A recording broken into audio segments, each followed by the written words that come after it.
nós vamos continuar aquela série de analisando personagens, analisando histórias, filmes numa visão cristã, mais especificamente analisando as princesas da Disney, e com vocês hoje nós vamos analisar a história da Cinderela.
Mas antes de mais nada, já deixa a sua inscrição e a sua curtida aqui pra você não esquecer, porque eu tô trazendo toda semana vídeos que são seguros pra você, menina e mulher cristã, mas que ainda assim gosta de coisas de menina, gosta de coisas que são do nosso universo e dos nossos gostos do dia a dia, só que sem perder os princípios cristãos. E com isso vamos analisar a história da Cinderela, que basicamente é a história de uma menina que era órfã de mãe, foi criada uma boa parte da vida pelo pai, e em um determinado momento o pai se casa com uma outra mulher que também tem duas filhas. E se você não conhece a história da Cinderela, é porque você é muito privilegiado, mas eu vou contextualizar aqui só para lembrar vocês, e só para, por acaso tem algum privilegiado que não conhece a história da Cinderela, vai ficar sabendo do resumo aqui agora para não ter que assistir o filme todo. E aí a questão é que o pai, depois de um tempo, morre. Como todo filme da Disney, tem uma desgraceira no meio. E aí a Cinderela é obrigada a viver com a madrasta e com as meias-irmãs dela, que não eram nem meias-irmãs porque elas não eram filhas do pai dela.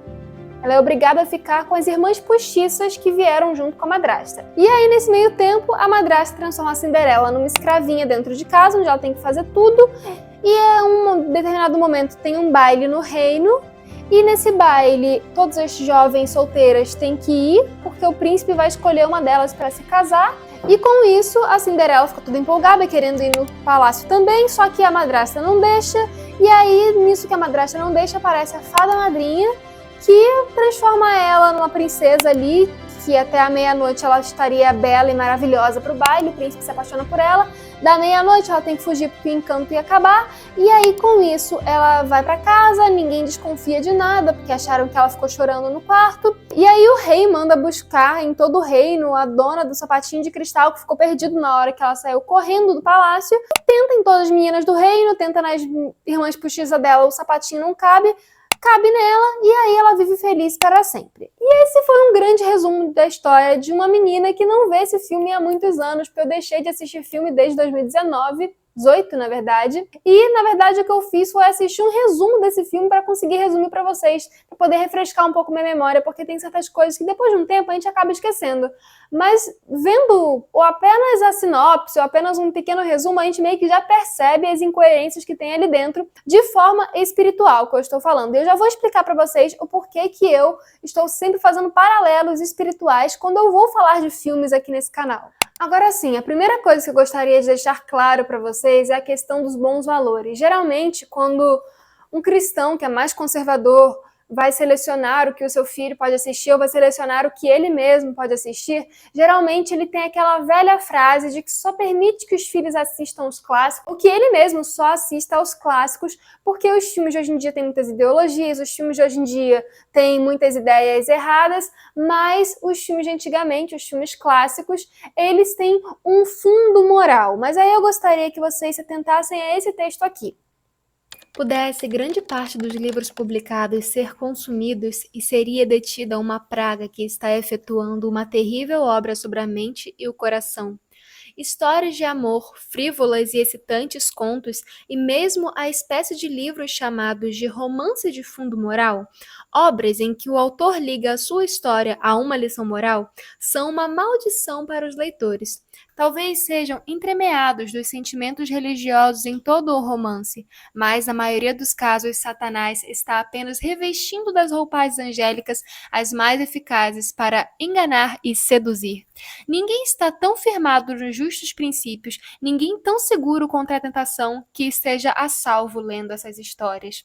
Os leitores de ficção estão condescendendo com um mal que destrói a espiritualidade, eclipsando a beleza das páginas sagradas, cria uma nociva estimulação, desperta a imaginação, incapacita a mente para a utilidade, desvia o espírito da oração, tornando-o inapto para qualquer exercício espiritual. Aí aqui no caso está falando de leitura porque ainda não era tão comum os filmes na época de Ellen White, mas todo filme é baseado num roteiro que é escrito, então sim, a gente pode adaptar todos os textos que ela fala sobre leitura aos filmes também. Tá vendo? Não importa se tem a desculpa de um fundo moral. Se tem outras coisas ali que não são 100% no princípio da Bíblia, 100% da vontade de Deus, não serve para um cristão ver. Porque sim, na Bíblia nós também temos histórias que são ruins, que são terríveis, que são horríveis, que são até macabras em certos sentidos, que tem realmente coisas horríveis acontecendo no meio daquela história, mas elas não floreiam essas coisas. E outra, elas não justificam esses erros, pelo contrário, a Bíblia mostra o erro para te mostrar o que você tem que fazer, na verdade. Essas histórias, não, elas mascaram um erro, querendo ou não, com um floreadinho em volta. Ah, não, ela só é assim por causa disso. Não, ela só faz isso por causa daquilo. Sempre tem uma desculpa pro pecado, e a gente já vai falar sobre isso. E a Bíblia não, quando ela fala do pecado, ela mostra mesmo quem é o pecado, sabe? Ela não coloca Lúcifer como um personagemzinho engraçado ali. Ela coloca ele como alguém que você tem que sim tomar muito cuidado e segurar na mão de Deus para se salvar. Mas enfim, não importa quão bom possam ser esses valores que a Disney tentou passar nos filmes clássicos ou que esses filmes tentem passar, as coisas ruins têm muito mais peso, mesmo que disfarçadas nessa coisinha de bons valores, do que as coisas realmente boas que podem ser aprendidas. E outra, tudo que é de bom que poderia ser aprendido nesse filme, como a amizade, como a fidelidade, falar sempre a verdade, se aprende de maneira muito melhor lendo a Bíblia, vendo a fonte realmente de tudo que é bom, porque a Bíblia ela é pura quando se trata de ensinamentos, ela não vai trazer nenhum ensinamento mascarado com uma coisinha que no final vai te levar à perdição. Mas, para vocês entenderem isso, vamos continuar aqui a história. E aí a gente já começa com o fato de que a Cinderela, assim como vários outros personagens da Disney, tem em comum, que é o fato dela não ter mãe, ela é órfã de mãe. E acontece que a maioria das vezes a desculpa para isso é de que o Walt Disney, ele era órfão de mãe, não tinha mãe, por isso vários dos personagens da Disney também não têm mãe, mas isso é uma coisa um pouco incongruente, porque assim, a pessoa estava tão afundada no seu próprio trauma de não ter mãe, que teve que fazer todos os seus personagens não terem mãe também. Isso é praticamente uma falta de criatividade, só ficou repetindo a sua história ali. O que eu acho mais plausível, na verdade, é de que, na verdade, essa história é apenas uma desculpinha. Realmente, ele pode ter sido órfão de mãe, realmente isso pode ter feito muita falta na vida dele, mas não tem sentido todas as histórias terem esse mesmo ponto. E quando a gente vai analisar um pouco mais a fundo, a gente olha na Bíblia, a gente vê que o papel da mãe é um papel de educar, a mãe verdadeira, no caso, né? Uma mãe que obedece aos princípios bíblicos. É uma mãe que está ali sempre levando o caráter de Cristo para a família. É a mãe que está ali guiando, é como se ela estivesse moldando a árvorezinha que está nascendo e podando aqui, podando ali, para que a pessoa tenha um caráter bom no futuro. Então, Ana criou Samuel ali nos primeiros aninhos de vida dele, que mesmo longe dela, durante o resto da vida dele, foi o profeta que foi, sabe? Existem vários momentos da Bíblia em que a mãe tem esse papel, a própria Maria, mãe de Jesus. Ela estava ali criando o Filho de Deus, sabe? Isso é um papel muito nobre, foi uma coisa assim que nenhuma pessoa pode imaginar como que foi isso e tudo mais. E a questão é que quando se tira o papel da mãe nessas histórias, ainda mais histórias para criança, coloca implicitamente, coloca de maneira subconsciente o fato de que, das duas uma, ou o caráter não é tão importante, porque não vai ter ninguém ali pra moldar o teu caráter, ou então, meio que tudo que é bom vem de você mesmo, ou tudo que é mal vem de você mesmo. Você não precisa de um tutor, você não precisa de uma pessoa que te ensine, ou seja, você não precisa nem de Deus que te ensine, porque já tá tudo ali em você, tudo que é de bom já provém de você mesmo. Ou então, se você fizer alguma coisa de ruim também, é justificável, porque tadinho, você não teve uma mãe pra te ensinar. E aí, com isso, a gente vai para um outro ponto, que é o ponto das tarefas domésticas. A Cinderela, ela é colocada pela madrasta e pelas irmãs postiças como a empregadazinha doméstica da casa. A gente pode ver isso também na Branca de Neve e em várias outras histórias que nem só da Disney são, de que as tarefas da casa são sempre colocadas como uma coisa negativa, como um castigo, como uma escravidão. E isso, querendo ou não, é algo tão grave, porque o que acontece? A nossa casa, o nosso lar, deveria ser, pelo menos, um pedacinho do céu na terra. Então, se no céu tem ordem, a nossa casa também tem que ter ordem. Se o céu é um lugar limpo, então a gente tem que ter prazer na limpeza da nossa casa. Claro, a gente não precisa ficar o dia inteiro limpando.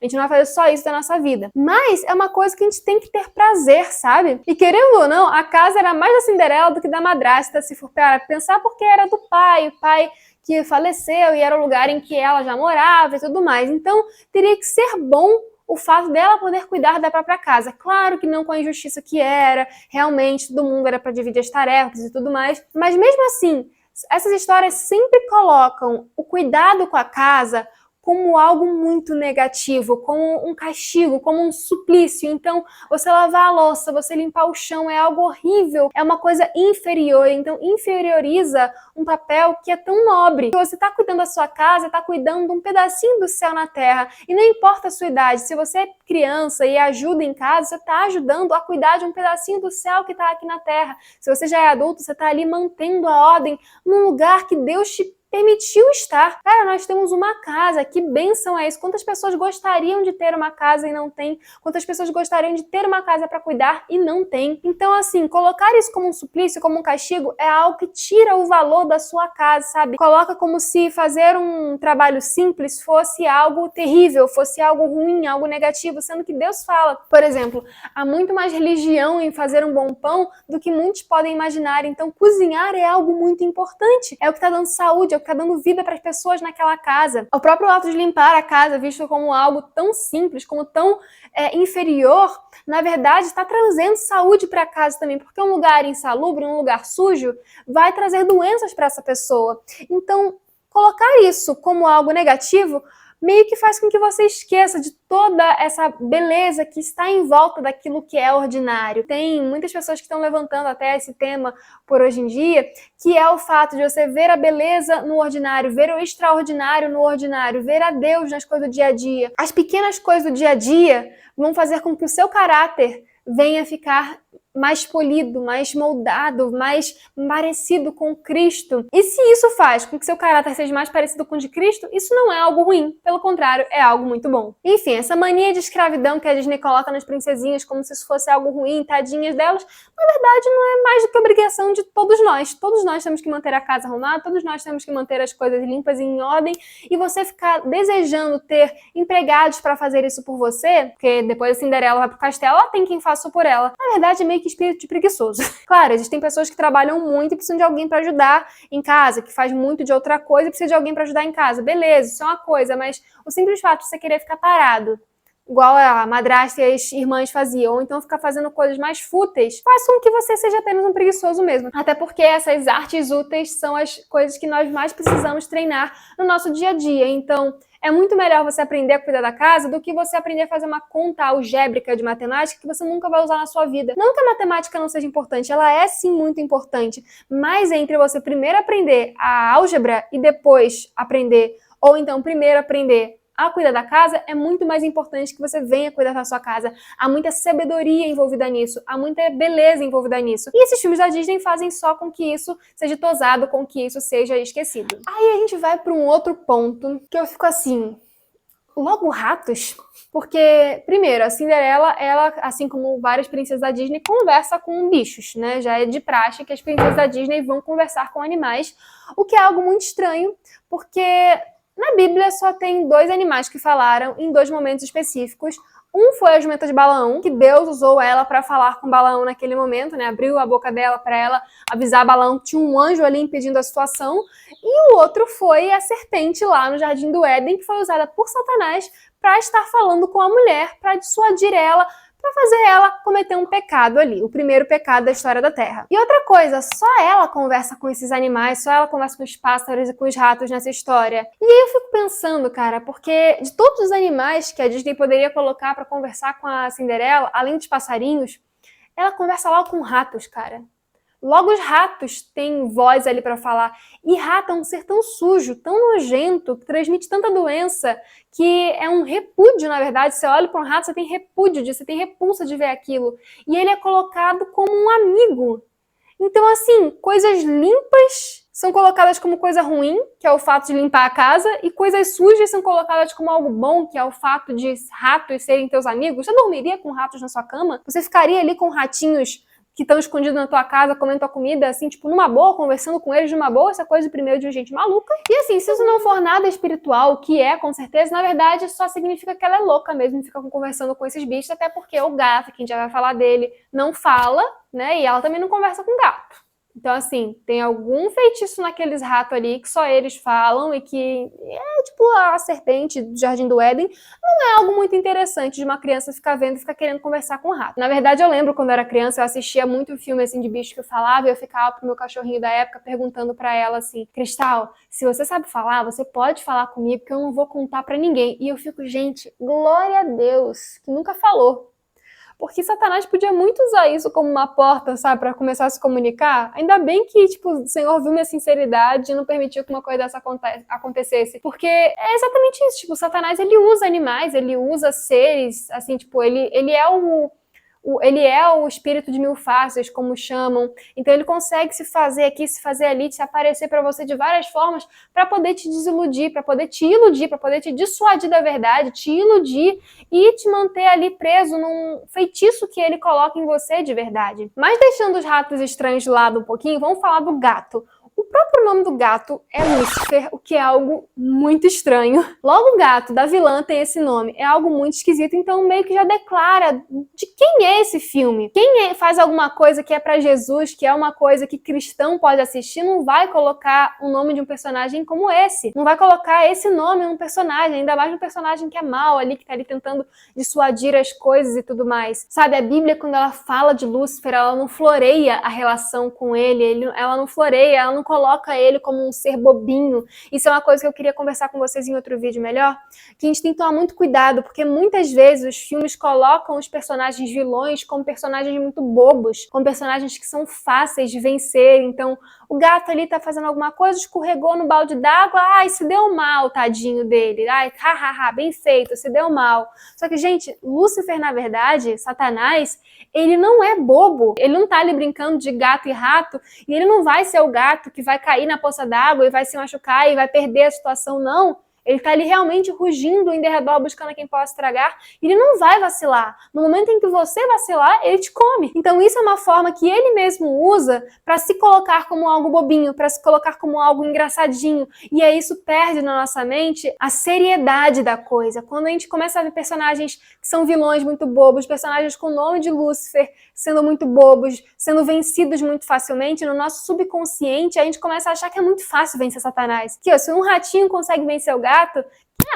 vai ser muito fácil, eu sou muito inteligente, eu consigo driblar ali Satanás, consigo driblar Lúcifer e vencer aquela situação, sendo que na verdade as coisas não são assim. A gente tem que vigiar para não cair, quem tá em pé cuide para que não caia. E aí adiantando, a gente vai para antes do baile, que tem toda aquela questão do bullying que as irmãs postiças fazem com ela, tem toda a questão da maldade que aquelas irmãs e que aquela madrasta tem para com ela, e ela fica com aquele senso de injustiça. Ela é a coitadinha, ela é a triste, ela é a que faz tudo e que ainda assim é injustiçada, que não pode nem sequer ir ao baile. E, gente, cristão que é cristão, sim, fica triste com as coisas, mas ao mesmo tempo, primeiro, tenha consciência de que há algo melhor ali. Então, os mártires, quantas vezes eles deram a sua vida felizes, porque sabia que logo, logo eles abririam os olhos e veriam o seu Salvador, sabe? Então, claro, a gente pode ficar triste com as coisas, a gente tem o direito de chorar, a gente pode, sim, sentir, nós temos sentimentos, mas ficar nesse senso de injustiça, ó céus, ó vida, ó dor, tudo, é muito complicado, sabe? Porque Deus não nos chamou para ficarmos nos lamentando pelos cantos, então tem coisa que dá errado na nossa vida. Mas às vezes é para o nosso próprio crescimento e aprendizado e amadurecimento, e tem coisa que dá super certo, a gente tem que ser grato. E tudo isso é mérito de Deus. Deus, ele também usa as provações para nos ensinar. Então essa melancolia de tadinha dela, ela precisa de uma fada madrinha que venha salvá-la, que é o que a gente vai falar agora, é muito complicado, porque a fada madrinha, na verdade, ela só traz ilusões para Cinderela. No momento em que ela surge ali com uma solução mágica, porém temporária, para os problemas da Cinderela, ela está basicamente fazendo aquilo que Satanás faz com todos os seres de Hollywood, faz com todas as pessoas que se envolvem em famas muito grandes e muito estranhas, que é oferecer algo em troca do seu tempo, oferecer algo em troca da sua vida, oferecer algo em troca da sua alma. Então Satanás, ele aparece assim magicamente muitas vezes para as pessoas com as soluções dos problemas delas. E existem pessoas que realmente veem coisas, sabe? Tem um testemunho muito legal, eu esqueci o nome dela, eu vou tentar lembrar o nome e colocar aqui, mas é de uma ex-feiticeira e assim, é um tema meio pesado, é um vídeo meio pesado. Não indico que crianças assistam, tá? De jeito nenhum. Tem aí pelo menos os seus 17, 18 anos pra assistir. Mas é um testemunho muito interessante, cara, porque ela realmente via coisas, ela via fadinhas, ela via coisas, porque Satanás, ele se disfarça dessas coisas, ele se disfarça de fada madrinha e oferece tudo isso pra você, oferece que até a meia-noite daquele dia você tenha um vestido incrível, você tenha aparência bela, você consiga tudo aquilo que você quer. Então ela não queria se casar com o príncipe, ou pelo menos ao que parece na história, que aquilo ali era o sonho dela, então ele oferece tudo aquilo, só que não passa de uma ilusão, que assim que o contrato termina, é tomado de você. Tudo ali se acaba. Quem é o rei das ilusões é Satanás, ele é o pai da mentira. Quem aparece pra você não, pra alguém que quer essas soluções rápidas, é ele. Então a fada madrinha nada mais é do que uma personificação ali no desenho do próprio Satanás. Só que, claro, Satanás não vai se colocar como alguém que consome a sua alma caso o contrato acabe e tudo mais ali, como ele faz na vida real. Ele vai colocar com que, depois que acabou, você ainda consegue ter um final feliz mesmo assim. E com isso também é interessante ver porque ela também não é sincera com o príncipe, porque o príncipe não sabe que ela é uma plebeia, entre aspas, que ela é uma pessoa ali que tá ali sendo injustiçada, que é uma empregada tal. Ele acha que ela é uma princesa, que ela é alguém ali da realeza, da nobreza, sendo que tecnicamente ela era porque o pai dela era rico, mas também ele ficou falido, como a gente pode ver em outras histórias lá paralelas da Disney. Mas enfim, a questão não é essa, a questão é que ela também não conta a verdade pro príncipe, tanto que no live action ela pergunta pra ele se ele aceitaria ela como ela é de verdade, porque ela se apresenta pra ele de uma maneira enganosa, ela se apresenta com o nome da mãe, que era realmente uma pessoa da nobreza e tudo mais. Só que depois que os pais morreram, ela ficou órfã, pobre, sozinha, coitada, solitária. E aí beleza, aconteceu lá o baile lá, ilusório, da meia-noite, ela tem que fugir para que o encanto vai acabar, ou seja, as promessas que o enganador, que aquele ilusionista fez, acabou, então ela tem que correr de volta e volta para a vidinha medíocre dela, que deveria ser uma vida boa, porque ela tá ali cuidando da casa dela, mas é medíocre porque colocam ela como uma coitadinha, e ela fica ali sonhando com o príncipe naquele momento, e aí chega um momento em que vão testar o sapatinho de cristal, com toda aquela história que tentam nas irmãs dela, não consegue, ela chega porque os ratos conseguiram ajudar ela a fugir da prisão dela, e aí o Duque vai lá experimentar o sapatinho nela, a madrasta quebra o sapato, mas ela tira lá o sapatinho que ela tinha guardado e mostra que ela era realmente aquela princesa que apareceu lá pro príncipe. E aí, basicamente, ela vai, casa com o príncipe e tem aquela final feliz de viveram felizes pra sempre e tudo mais. E aí, basicamente, o vídeo poderia acabar aqui. Só que tem um problema. O filme tem duas continuações e eu queria analisar brevemente alguns pontos dessas continuações, porque o que acontece? Basicamente, ela teve ali o final feliz dela e foi morar no palácio. Ela foi morar no palácio, foi morar no castelo e deveria ser a realização do sonho dela. Tudo estaria perfeito agora, assim como nós vamos morar na Nova Jerusalém, na capital, no palácio de Deus. Ela estava ali no palácio do rei e deveria estar muito feliz. Só que o filme 2 vai nos mostrar de que, na verdade, depois que ela se casa, depois que ela tem o sonho dela realizada, ela fica infeliz, que ela volta lá da lua de mel, o príncipe tem que sair para resolver qualquer outro negócio lá, e basicamente ela fica na tutela das pessoas que vão ensinar ela agora a viver naquele castelo. Então agora ela tem obrigações, ela tem coisas a realizar, ela tem coisas a cumprir e ela tem novas maneiras de como se portar. Isso é uma coisa que eu acho assim, tipo, muito importante da gente prestar atenção, porque Satanás, o pai da mentira, aquele que quer iludir você, vai mostrar que é muito bom ter os privilégios de uma princesa e de estar ali num castelo, de ter todo mundo te servindo, mas que é muito ruim ter os deveres. E não tem aquela historinha que vários filmes falam de que com grandes poderes vem grandes responsabilidades? Então, basicamente, a Bíblia diz a versão verdadeira disso, que é: a quem mais foi dado, mais será cobrado. Então, você tem muita coisa, ganhou muita coisa de Deus, você também vai receber muitas cobranças, e não é coisas materiais, sabe? São coisas espirituais. Então o Senhor te deu muita luz, você vai ser cobrado dessa luz, porque ele viu que você tinha capacidade de assimilar toda essa verdade, você rejeitou, você foi rebelde contra essa verdade, então sim, você vai ser cobrado disso. Então você entendeu o sábado, mas foi rebelde contra o sábado, você vai ser cobrado disso, não vai ter ali um passar a mão, uma desculpinha, tadinho dele, tadinho dela, ela pode estar aqui no céu, aproveitando todas as bênçãos do céu, mas pode ir contra todas as regras do céu, sabe? Isso não existe. E basicamente é isso que a Cinderela vai fazer no segundo filme. Então ela vai ir contra todas as regras, vai modificar as regras do reino. Então todas as etiquetas, as boas maneiras, as regras de convivência. Claro que lá no filme é uma coisa meio estereotipada, é uma coisa que a pessoa faz meio que de forma cartunesca. Então, as boas maneiras no filme é você andar com os livros na cabeça, se equilibrando na postura. Sabe que, tecnicamente, ter postura é muito bom, uma coisa que nós precisamos treinar porque faz bem para nossa saúde. Mas, enfim, no filme fala que você não pode falar com os plebeus, que você não pode falar com o seu povo antigo porque agora você é uma princesa. O que é muito estranho, porque o rei que chamou todas as princesas do reino para escolher uma esposa pro filho. Então, tecnicamente, ele pegou uma plebeia para ser a esposa do filho. Mas beleza. Ah, não pode encostar nos plebeus porque isso é coisa de nojento, não pode, você é princesa agora. Claro, isso é um estereótipo besta, nojento, também ridículo, mas não deixa de botar no seu subconsciente de que as regras de um castelo, de um local perfeito, são ruins. Que as regras do céu, que é um lugar perfeito, são ruins. Foi isso que Satanás tentou fazer lá no céu, quando ele foi expulso do céu com vários outros anjos que escolheram ficar no lado dele.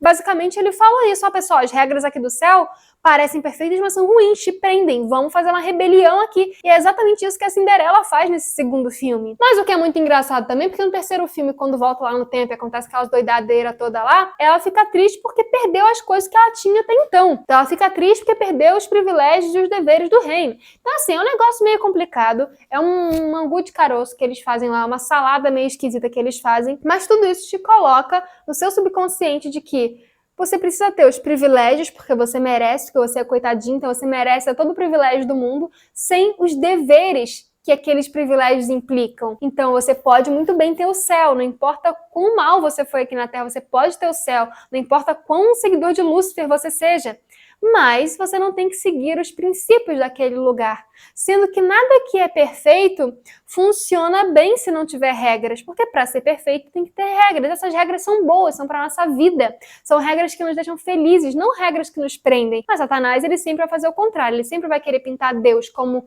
um rei carrasco que vai te deixar preso e triste, e vai querer pintar ele como um ser que te dá tudo o que você quer, mesmo que à meia-noite tudo isso se desencante. E aí você pode falar: Carol, mas você tá, de novo, botando paralela espiritual em filme de criança, não tem nada a ver uma coisa com a outra. E eu falo: gente, eu sou cristã, esse canal é cristão. Se você não é cristão, então provavelmente nada disso fez sentido para você, ou tenha feito, e eu espero que isso possa te dar uma luz para que você possa buscar por si mesmo a verdade na Bíblia. Agora, nós cristãos deveríamos, pelo menos, ter o princípio de que tudo que venhamos a fazer na nossa vida tenha base na Bíblia, que só vamos fazer uma coisa ou outra coisa se aquilo ali for do agrado de Deus. Então sim, eu vou ver paralelos espirituais em tudo, porque a gente tem que analisar tudo à luz da Bíblia. E se a Bíblia aprova, maravilha. Se a Bíblia não aprova, esquece, joga fora, manda embora, queima. Porque não vai te levar ao céu, porque vai fazer com que você venha se perder, com que eu venha me perder. E não é isso que a gente quer, sabe? E outra, o próprio filme colocou o bendito gato, maldito gato, com o nome de Lúcifer. Não sou eu que estou fazendo paralelo espiritual.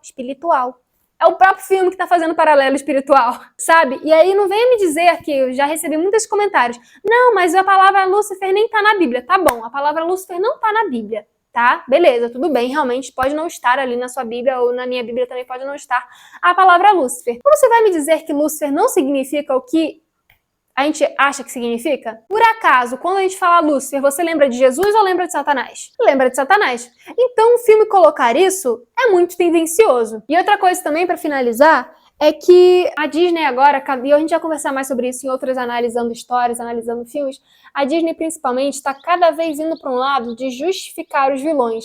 Então parece que há um tempo atrás foi lançado uma coleção de livros falando o ponto de vista dos vilões.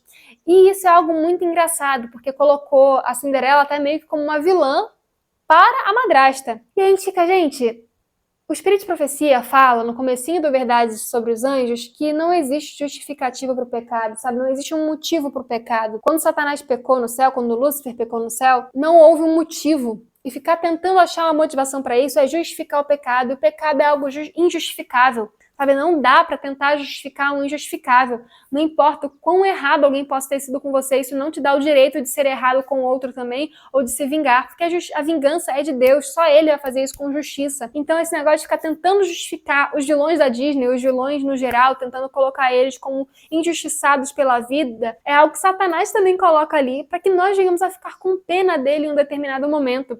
Quando Jesus estiver voltando conosco, né, quando a gente já estiver ido com ele, passar o milênio lá no céu com ele, e estivermos voltando com a Nova Jerusalém aqui para a Terra, Satanás ele vai estar ali junto com as pessoas que vão sofrer a segunda morte e a morte eterna, e vai tentar convencer elas de que Deus, na verdade, é mau e que eles têm que tomar a cidade para que tudo possa funcionar bem novamente. E é basicamente com isso que ele coloca, sabe? Ele vai se colocar como a vítima. Ah, não, eu fui expulso do céu, coitadinho de mim, eu não merecia isso, eu fui injustiçado. E quando a gente começa a dar justiça, né, a dar justificativa para os vilões, principalmente, a gente começa a ver que realmente o negócio não é de Deus mesmo, sabe? É uma coisa só para virar bagunça. Então, eu posso ser mal porque a culpa é da sociedade, sabe? É um negócio esquisito a beça. E também quando a gente começa a dar desculpa para magia, não, mas é a magia boa. A gente também vai contra a Bíblia porque a Bíblia fala claramente contra a magia. Ah, mas existe magia boa e magia ruim? Não, não existe. Existe o poder de Deus e o poder do inimigo. E o poder do inimigo ele é usado tanto pro yin, tanto pro yang, tanto para o